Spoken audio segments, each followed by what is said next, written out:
இன்றைய உணவு இன்றைய உணவு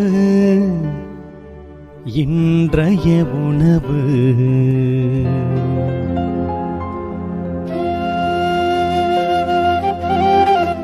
நற்செய்தி வழங்குபவர் தந்தை நிர்மல் ராஜ்.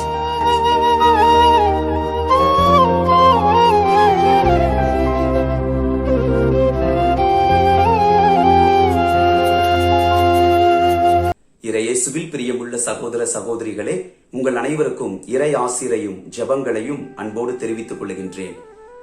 இந்த உலகத்தில் நம்மை சாராதவர் என்று எவரும் இல்லை. ஒருவர் மற்றவரை சார்ந்திருக்கிறோம்.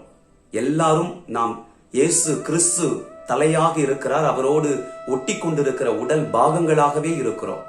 அன்பானவர்களே, இன்றைய நற்செய்தி வாசகத்துல திருத்தூதர் யோவான் இயேசுவை பார்த்து சொல்லுகிறார், ஆண்டவரை, உம்முடைய பெயரால் ஒருவர் பேய்களை ஓட்டுவதை கண்டு நாங்கள் அவரை தடுக்க பார்த்தோம் என்று சொல்லுகிறார். அதற்கு ஆண்டவர் பதில் மொழியாக, தடுக்க வேண்டாம், காரணம் என்னுடைய பெயரை பயன்படுத்தி அவர் பேயை ஓட்டுகிறார் என்றால் அவர் நன்மையைத்தான் செய்யக்கூடியவராய் இருக்கிறார். நமக்கு எதிராக இராதவர் நம் சார்பாக இருக்கிறார், எனவே தடுக்க வேண்டாம் என்று குறிப்பிடுகிறார். அன்பானவர்களே, அந்த பேயை ஓட்டி வந்த அந்த மனிதனை தடுப்பதற்கான காரணத்தையும் யோவான் சொல்லுகிறார். அவர் நம்மை சாராதவர், அவர் நம்மை சாராதவர் என்று சொல்லுகிறார். அன்பானவர்களே, கிறிஸ்தவர்களாகிய நாம் கூட நினைக்கின்றோம் நிறைய மனிதர்கள் நம்மை சாராதவர்கள். அன்பானவர்களே, நாம் ஒருவர் மற்றவரை சார்ந்துதான் வாழ ஆண்டவர் நம்ம இந்த உலகத்திலே படைத்திருக்கிறார். அந்த சார்பு தன்மை எங்கே நமக்கு சுட்டி காட்டப்படுகிறது? நம் ஒவ்வொருவருடைய படைப்பிலேயே. ஆண்டவர் ஆணும் பெண்ணுமாக படைத்தார், தன்னுடைய உருவிலும் சாயலிலுமே படைத்தார். அந்த மனிதனுடைய உடலுக்குள்ளாய் அவர் தன்னுடைய உயிர் மூச்சைத்தான் ஊதினார். எல்லாருமே சார்ந்திருக்கும்படியாய் ஆண்டவர் விரும்புகிறார். No man is an island என்று சொல்லுவார்கள்.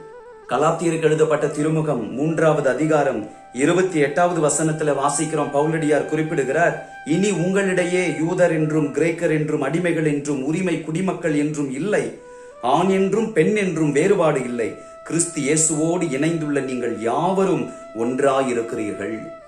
அன்பானவர்களே, நாம் ஒருவர் மற்றவரை சார்ந்து வாழும் பொழுதுதான் இந்த உலகத்தில் நம்மை பிரிக்கின்ற சக்திகளுக்கு நாம் முடிவு கட்ட முடியும். பணக்காரன் நினைக்கிறான் ஏழைக்கும் தனக்கும் தொடர்பில்லை என்று, படித்தவன் நினைக்கிறான் படிக்காதவனுக்கும் தனக்கும் தொடர்பு இல்லை என்று, ஒரு நாட்டினன் இன்னொரு நாட்டினனை நினைக்கிறான் அந்த நாட்டில் உள்ளவர்களுக்கும் தனக்கும் தொடர்பு இல்லை என்று, பெண் நினைக்கிறாள் ஆணுக்கும் தனக்கும் தொடர்பு இல்லை என்று, ஆண் நினைக்கிறான் பெண் தன்னை விட தாழ்ந்தவன் என்று. அதைவிட மோசமாக இன்றைக்கு இந்த சமுதாயத்துல சாக்கடையாக இருக்கக்கூடிய குடும்ப பின்னணி, பிறப்பை வைத்து இவன் நம்மை சார்ந்தவன் இவன் நம்மை சாராதவன் என்கின்ற சாக்கடை திரு அவையிலும் சரி இந்த உலகத்திலும் சரி இருந்து கொண்டிருக்கிறது. அன்பிற்குரியவர்களே, நாம் வேறுபாடுகளை பார்த்தால் கிறிஸ்துவின் உடலை தனித்தனியாக நாம் பீத்தெடுக்கிறோம் என்றுதான் அர்த்தம். நாம் ஒருவர் மற்றவரை சார்ந்திருக்கிறோம். அந்த உணர்வு இருக்கிற பொழுது இந்த உலகத்தில் வன்முறைகள் இருக்காது, பிரிவினைகள் இருக்காது, ஏற்றத்தாழ்வுகள் இருக்கவே வாய்ப்பில்லை. மார்க்கு நற்செய்தி 12வது அதிகாரத்துல உயிர்த்தெழுதலை குறித்து ஆண்டவர் பேசும் பொழுது சொல்லுகிறார், உயிர்த்தெழும் பொழுது யாருக்கும் ஒருவர் மனைவியாகவோ கணவனாகவோ இருக்க முடியாது, எல்லாருமே விண்ணக தூதர்களை போலத்தான் இருப்பார்கள். ஆகையினால் அன்பிற்குரியவர்களே, இந்த உலகத்தில வாழும் பொழுது ஒருவர் மற்றவரிடத்துல வேறுபாடு காட்டி வாழ்ந்தால் நிச்சயமாய் நமக்கு விண்ணகம் இருக்கவே இருக்காது, விண்ணக கூட்டத்திலே நமக்கு இடம் இருக்காது.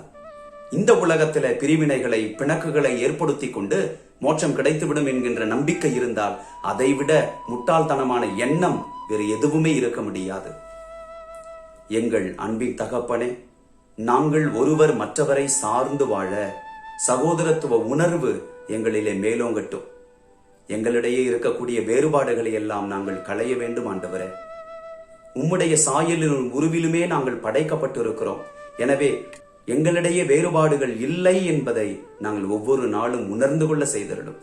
இயேசுவின் நாமத்தில் ஜெபிக்கின்றோம் தந்தையே, ஆமேன்.